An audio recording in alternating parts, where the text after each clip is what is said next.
Hello everyone, ఈరోజు పన్నీర్ పలావ్ నా స్టైల్లో చేస్తున్నాను.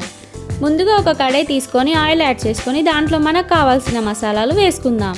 ఆ తర్వాత ఆనియన్స్ వేసుకొని కొంచెం వేయించుకోవాలి. అల్లం వెల్లుల్లిపాయ పేస్ట్ వేసుకొని దాని పచ్చివాసన పోయే వరకు ఫ్రై చేసుకుందాం. అలానే టొమాటోస్, గ్రీన్ పీస్, క్యారెట్స్ వేసుకొని అవి మగ్గించుకోవడానికి కొంచెం సాల్ట్ యాడ్ చేసుకుందాం. ఆ తర్వాత కాజు, పచ్చిమిర్చి వేసుకోవాలి. ఈ పలావ్లో మనం కారం యూస్ చేయట్లేదు కాబట్టి పచ్చిమిర్చి ఎక్కువగా వేసుకోవాలి. తరిగిన కొత్తిమీర, పుదీనాని వేసుకొని మంచిగా మగ్గించుకుందాం. హాఫ్ కిలో రైస్కి నేను 1 లీటర్ వాటర్ యాడ్ చేస్తున్నాను. టేస్ట్కి సరిపడా మీరు సాల్ట్ యాడ్ చేసుకోండి. హాఫ్ అన్ అవర్ నానబెట్టుకున్న బాస్మతి రైస్ని యాడ్ చేసుకుందాం. ముందుగా ఫ్రై చేసి పెట్టుకున్న మన మెయిన్ ఐటమ్ పన్నీర్ని యాడ్ చేసుకొని లిడ్ క్లోజ్ చేసి 10 to 15 minutes మీడియం ఫ్లేమ్లో ఉంచాలి. అంతే, మన పన్నీర్ పలావ్ రెడీ అయింది.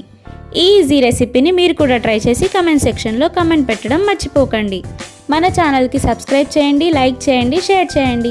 Thank you for watching.